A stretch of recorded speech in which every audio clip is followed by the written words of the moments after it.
August is here. Duke football fall camp is off and going. The Blue Devils are picked to finish 6th in the ACC. Is that a little bit too low? I'm buying the Blue Devils going into 2025. Hi, everybody. Dick Vitale. Hey, make sure you listen, man, to Locked On Blue Devils with J.J. Jackson. He's awesome, baby.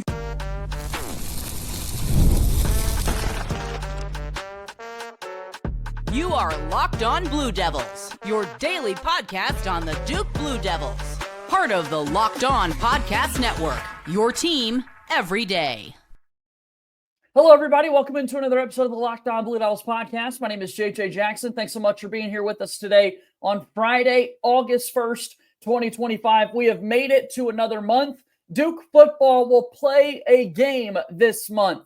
We've made it, folks. Excited to have you with us here on today's show. On this Friday, we're going to have our very good friend Conor O'Neill from Devils Illustrated back with us talking about the Duke football squad getting set for the upcoming season. They've opened up fall camp this week. The preseason ACC poll has come out. So a lot of things that we'll dive into throughout the course of today's show. If you have not done so already, please be sure to follow and subscribe to Locked On Blue Devils for free, wherever it is that you get your podcast. Be sure to leave us a 5-star rating and written review. Particularly there on the Apple Podcast platform. Those algorithms love when we get the 5-star reviews, and thanks to you guys for taking the time to do that. Of course, remember, you can always watch our show each and every day on YouTube. Subscribe to our YouTube channel, as we're now less than 100 subscribers away from 4,000 within the Locked On Blue Devils community. Super excited to continue to chase that milestone with all of you guys. Follow us on X at LO_Blue Devils. We're on Instagram and TikTok as well. Again, the aforementioned Conor O'Neill is here with us. So good to see him in person finally this past week at ACC kickoff. And here we are, Conor. Like I said, we've now officially reached the month with which we'll see actual games and results be played out. I hope you're doing well. Yeah, I'm doing well because being in the month means we can finally get to the point where we have games to talk about instead of just what we think is going to happen. Yeah, no doubt. I'm excited to get to that. An opener for Duke against Elon, your alma mater. It's going to be an awesome showdown there before Duke gets that big test against Illinois in week 2. We'll get to that here in just a little bit. I want to start, though, with this preseason poll that came out. You and I were both there in Charlotte at ACC kickoff. It's interesting seeing the way it's put together compared to other leagues, right? That you got to wait until everybody leaves the event before you know the results of it. Even continued into the start of this week that people were able to turn their ballots in. But here we are. We see Duke coming in 6th in the preseason poll. What did you make of all that? I think it's about right in my estimation. That for full transparency, that's exactly where I had them. I think actually my top 6 was exactly the way my ballot was. Clemson, Miami, SMU, Georgia Tech, Louisville, Duke. Man, it's getting harder and harder to put these together, especially now that there's no divisions and you just have to rank them all. For the first time ever, I went through the composite schedule and I didn't analyze every single game on there, but I just did a, off the cuff. So it gave me an idea of who's got an easy schedule and who's got a hard one, because right. 17 teams in the league, you're only playing half the league. It's exhausting a little bit, man. It's like, wow. Yeah, you're inevitably going to have some of these teams that miss the teams that we all think are really good. So I think Duke, from that standpoint, I think Duke is a little fortunate that they only play Clemson of the top 3. No SMU, no Miami. But then they also play Georgia Tech. They have that funky off week in the middle of October where they have 2 off weeks in a 3-week span. I think that's going to be awful for the rhythm of a football season. And then it's a loaded November, 5 games in November, 4 of them ACC games. I mean, that's going to determine where Duke is. And, I don't know what to make of Carolina. I think the biggest mystery in the whole league. November starts with a trip to Clemson. I don't know how likely it is that Clemson drops a home game to Duke. I think Clemson's lost 2 home ACC games in the last 8 years. If you're looking for a silver lining, they've both come in the last 2 years. But still 2 ACC home losses in 8 years speaks for itself. So I think 6 is okay. If you want to make the point that they could finish 3, 4, even 2, I don't think I would argue that vehemently against you. Like, I don't think I'd be shocked if Duke wound up in Charlotte. I've said that, but I just think it's more likely others are there. Yeah, you look at this poll in particular, Clemson is way out in front, picked to win the league. They had 167 first-place votes. Miami second, as you said, with just 7 first-place votes for the Hurricanes. Other teams receiving first-place votes were SMU, Georgia Tech, Florida State, who was actually picked to finish 7th behind Duke, had 4 first-place votes. That's a little interesting for the once removed FSU ACC champs from just 2 seasons ago after a horrendous 2024 campaign. And then there's one person out there that picked Virginia Tech to win this conference. The Hokies come in 11th. That's a curveball. Yeah, I mean, I don't know if it's me maturing, if it's losing my fastball, if it's whatever. I used to get really upset about those outlier votes, and now it's just like, the poll kind of is correct. If there are 1 or 2 homers that infiltrate it, I think the voting size is large enough that we can overcome that. Right. I think in basketball, they've done the preseason. They've restricted it a little bit, and only certain media can vote in the basketball one. I don't know if they're doing that again this year, but it's kind of hit or miss for me. Like, there are years where you'll see those outlier votes, and it's just like, guys, why are we letting everybody who's credentialed to this thing have a vote? That's where you get these kind of votes that open you up to criticism. But at the same time, if you're getting criticized, you're getting talked about. Yep. And I think there is value in that for this league right now. Yep. There are some that, get the opportunity to vote and then just don't for whatever reason. That's certainly a possibility. But when we look at this, just pure volume, 183 ballots made up this year's preseason poll to rank 17 teams in some form or fashion. So Duke very much so in the top half there. We look at schools with wins over the last 3 seasons. Duke has 26 of them. That's 3rd most in the conference, behind only Louisville and then Clemson.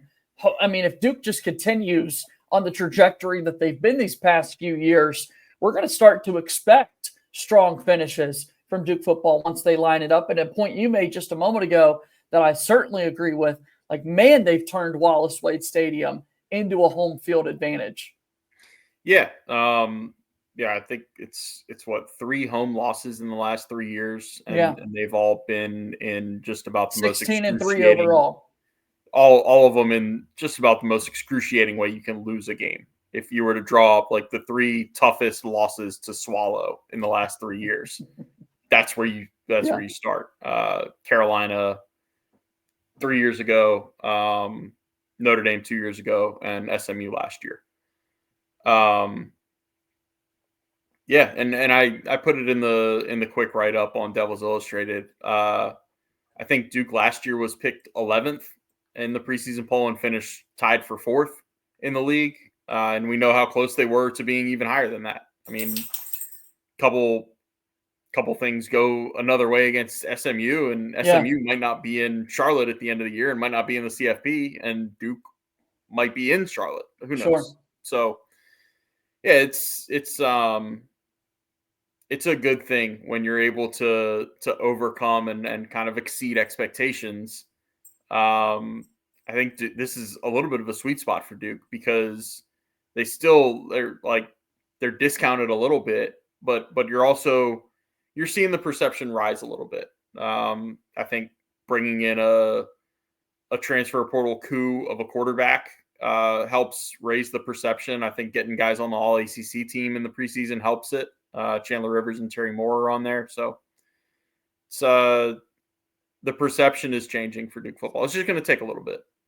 Let's keep that perception changing. Let's see if you mentioned 3 losses over the last 3 years at home. That means we've had 3 consecutive 7-1 marks for Duke in those home games. let's see if or 5-1, whatever the math adds up there for some of the years. I know there were some years where you've got way more home games than others and not as many neutral site games. And Brain immediately went to a 16-game NFL schedule there. But we'll see. They don't even play those anymore, JJ. Yeah, I know. Now it's 17, and I don't know. It's August, I guess. But we've got a Duke football team that's in fall camp now. They're ready for the year, and certainly want to dive into that after we take a timeout here on this episode of Locked On Blue Devils. Locked On Blue Devils here today is brought to you by one of our newer sponsors here on the show, our friends over at Drip Drop. If you're trying to stay on top of your routine, whether that's workouts, long days on campus, or staying focused through back-to-back classes, hydration is where it all starts, and that's where Drip Drop comes in. And when I look at Drip Drop, a doctor-developed, scientifically proven for fast hydration, it uses perfect balance of sodium electrolytes and glucose to help your body absorb fluids quickly, delivering 3 times the electrolytes and half the sugar of a leading sports drink. Right now, Drip Drop is offering Locked On listeners 20% off your first order. They just sent me some, guys, and I absolutely love the watermelon flavor. Go check it out. It makes me feel so good after those long runs and workouts that I take part in. Again, if you go and use promo code LOCKEDONCollege, you will receive 20% off your first order. DripDrop.com, promo code LOCKEDONCollege for 20% off. Stock up now before the heat hits hard. Drip Drop is a proud sponsor of Locked On Blue Devils. He's here with us, Conor O'Neill from Devils Illustrated. Let's talk Duke football, opening up fall camp a little bit earlier this week. They're at on campus. Manny Diaz begins year 2, looks more comfortable, and one of the first things I know that he wanted to point out for people are all the new faces that Duke's got factoring in to the football operation. You're really excited about some of the transfer portal pieces that the Blue Devils were able to pick up, but for a variety of different reasons, whether it be injuries sitting you out of spring ball, maybe you're trying to wrap up academics at your prior school before going there, maybe you're a high school senior who's just now getting set to begin the freshman year. A lot of new players are putting on the Duke uniform, Duke pads, for the first time as they open up fall camp.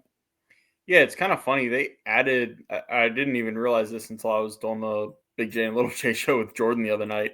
They kind of added one transfer at every single position. I think linebacker is the only one that's missing, but you've got a quarterback, a running back, and Anderson Castle, a tight end with Landon King, a couple receivers, one offensive lineman, Jordan Larson, one defensive lineman in Josiah Green, no linebackers, and then a nickel with Jaden Francois and a safety with Caleb Weaver. So it's not a huge transfer class by the standard of the what that has become across the country, but it's pretty intentional. Of course, you don't need a huge transfer class when you only lose so many guys to the portal. And Duke, we've covered in the last several months how Duke was able to retain a lot of their best players, and they didn't have to go out and find replacements for guys that maybe could have been poached. Somebody like Chandler Rivers or Wesley Williams or Brian Parker II. Like, you can probably list about 8 to 10 guys off the top of Duke's roster that might have stood to get a raise in NIL if they had chosen to go into the portal, and they stuck with Duke. So it's exciting to see a bunch of new faces and see where they fit in. A lot of the transfers weren't here in the spring. Right. I think Josiah Green was, Mensah was, obviously Anderson Castle was, but they've got to work both receivers in. They've got to work Landon King in. They've got to work, of course, Jordan Larson was a spring portal addition because they lost Micah Sahakian in the spring. They got to get Caleb Weaver in the back end, get him fit in and molded at safety alongside Deshaun Stone. So they're going to work on that. They've got weeks to do it. But you're always in a little bit more of a time crunch with the spring guys or the summer enrollees as opposed to the guys that went through spring. Without a doubt. I mean, you think about the guys that are trying to show the ropes for what it's like to play for Manny Diaz and that sort of thing. That's who you're kind of relying on as you open up fall camp. I'm glad you mentioned Darian Mensah. Yeah, he gets some work this spring, but now he's got all these new pieces that he gets to factor in as fall camp opens up. Duke's very happy that you were able to have Quayshawn Brown, Samir Hagans, all your guys from the prior year there to help him out through the spring portion.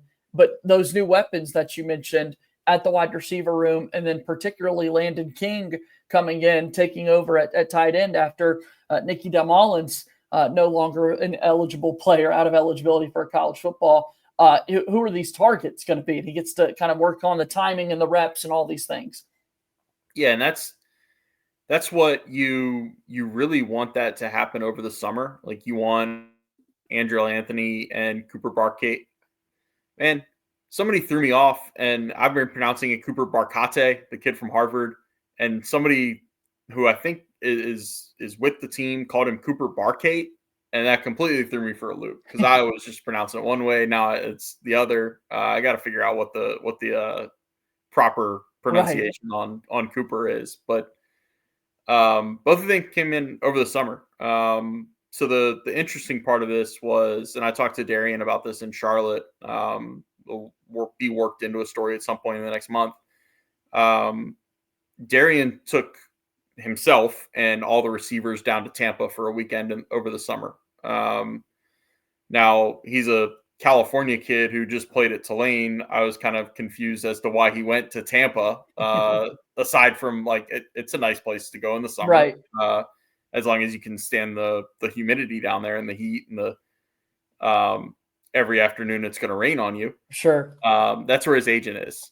So that was the draw, and they went down there. Of course, they worked on timing, they worked on throwing and routes and that kind of thing. But also, I think there's just some good old fashioned bonding that comes with that. You bond away from where you're going to spend the entire season. You kind of, make it a little bit of a boys trip. Just get out and get to know each other away from football. And that helps your relationship on the football field and on the sidelines. Maybe when you've had a couple of bad drives in a row and things haven't gone the way you want it, it's inevitable in football. And,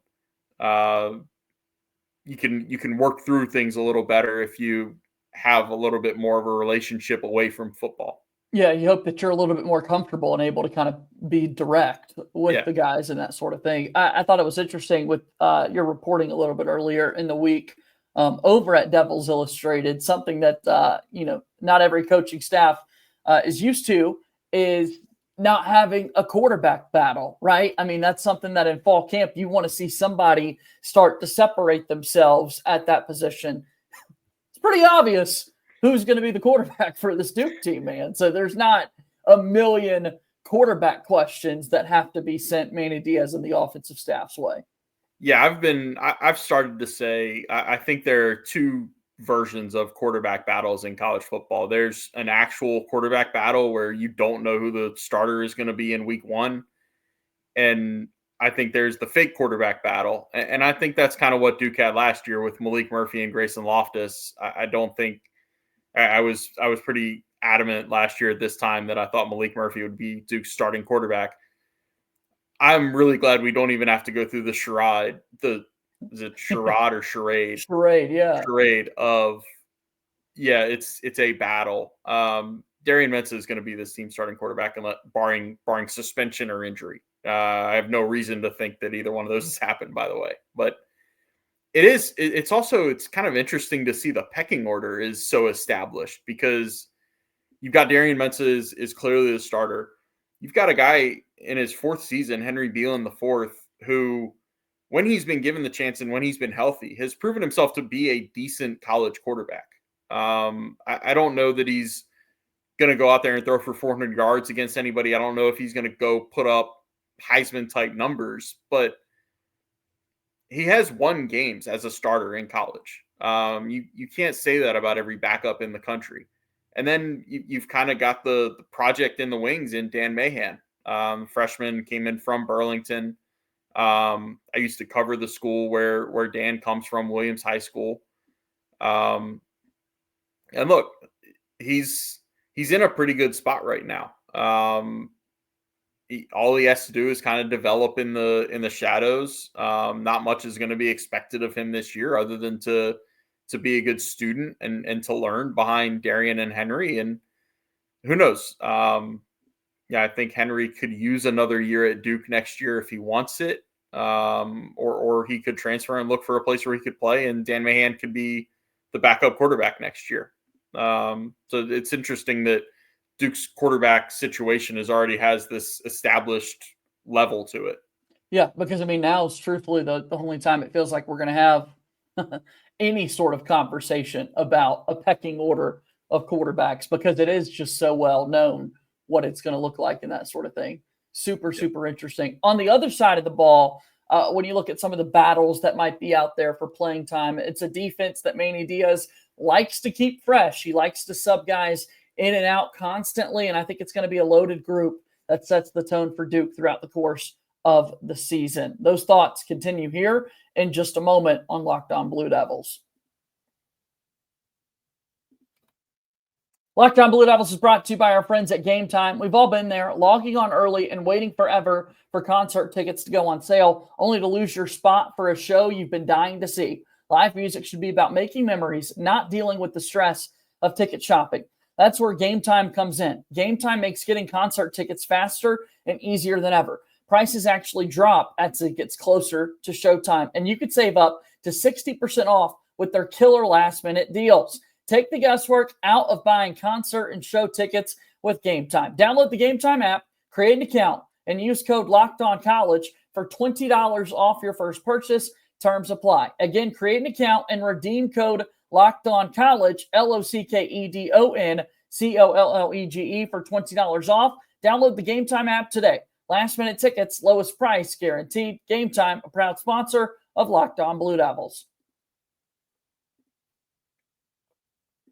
All right, here we go on this show. Conor O'Neill's with us talking about the defense now for Duke football. As they open up fall camp, we saw the Blue Devils pick to finish 6th in the ACC preseason poll. And as you mentioned a moment ago, 2 Blue Devils found themselves as a preseason first-team All-ACC selections on the defensive side of the football in the likes of Chandler Rivers and Terry Moore. 2 guys set to have pretty big seasons for Duke, specifically Chandler Rivers, and then a lot of question marks around Terry Moore, because you're a preseason first-team selection for a conference, but Duke's not giving you any idea as to when this guy's going to be healthy and able to play. Yeah, and that's, again, full transparency. In my ballot, I did not vote for Terry. I just think his status is too much up in the air. Manny was on ACC Network on Monday when they were live for their first practice, and he was asked about Terry, and he just kind of said he's progressing. He gave it the standard coach answer of he's progressing. We're hoping to get him out there soon, and basically whenever the doctors say he can go. But it wasn't like, any type of we're going to get him out there next week and run him through some drills. It wasn't like, we're thinking he's going to be able to strap up for week 1. Like, there was none of that. So it's up in the air. I understand why Duke doesn't want to put a timeline on it. You don't want to say that he's going to be available for the last weekend of September and all of a sudden he's not out there, and you've got questions about, well, did you re-injure it? Did your medical team do something to him? Whatever. It's just best not to put timelines on things, but I think you should gear up, if you're a Duke fan, for the possibility he does not play a game until November. And I think if he comes back in October, then it'll be really good news. If he comes back in September at any point, then throw a parade. He tore his ACL in the Gator Bowl, and Right. there's 2 hurdles you have to clear when you come back from an ACL. You have to clear the physical part where you can actually move and plant on that knee again.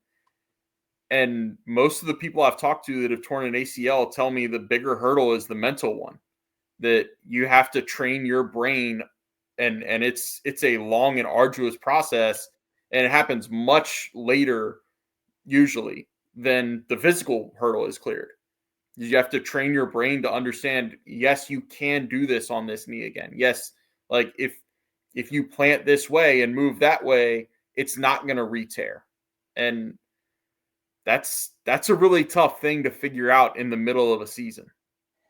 I'm like 8 years removed from a torn ACL and surgery recovery process and that sort of thing, and the mental piece is so real, and very thankful for the local rehab and support that I had. Obviously not to the standard of these college athletic departments or professional teams and that sort of thing, but it is so real.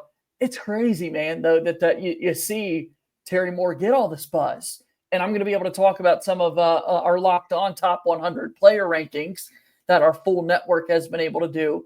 I love Terry Moore and the plays he can make, but I'm kind of with you. It's when does he play? Yeah, and that's where it's a little bit of the fallacy of the preseason rankings. Are all based on what guys did last season, and it's not like everybody starts over from scratch from one season to the next, but Manny Diaz is a big proponent of what you've done in the past has no bearing on what you're going to do in the future. Like, right. That's one of the reasons why he was at this time last year, he was so clear in telling us that, if a guy was a starter for the previous 2 seasons, there was no guarantee that he was going to be a starter in week 1 for his team. Like it doesn't work that way. So Terry Moore racks up the preseason accolades based on what he was last year. And I've got little issue with that. It's just, it's a little hollow to me. Cause that he's probably not going to play half the season or give or take a few games. We'll see when he does make that debut. We know that Duke's happy just to be playing football right now and getting set for the season opener on a Thursday at home against Elon. It'll be here before we know it. And Connor, I know that you're going to be on top of it. We've seen the Rivals and On3 merger take place a little over a month ago now, and you're getting all settled in still with the Devils Illustrated coverage. Tell me about that and how people can support you. Yeah, Devils Illustrated, still the name of it. It's a different website. Doesn't roll off the tongue as quick as it did earlier. But I think if you still type in devilsillustrated.com, it will take you to the right place. I still haven't tested that out yet. And you're always one to say duke.rivals.com, and I just tested that a moment ago while you were talking, and it still works for me. So there you go. I still am able to read things. See, perfect. The proper website is on3.com/sites/devils-illustrated. It matters not which way you get there to me. Just get there, sign up. We're running a deal that if you sign up now, it's $1 for the first week. If you get in there, check it out for a week. If you like it, roll it into a full year. If not, unsubscribe. And all it did is cost you $1. 100 pennies. You're worth it, man. You're 100 pennies to give it a go. So, Connor, the time is always appreciated, man. We'll do this again soon. Okay. Enjoy your weekend. Thanks, JJ. That's Conor O'Neill joining us here on today's episode of Locked On Blue Devils. Fired up that football is back. Also have more basketball thoughts always to give you here on the show, and we'll do that for you in the coming days here on Locked On Blue Devils. Subscribe to us wherever it is that you get your podcasts, and subscribe to our YouTube channel as well. As always, go Duke. I'll talk to you again tomorrow. My name is JJ Jackson. Thank you and good day.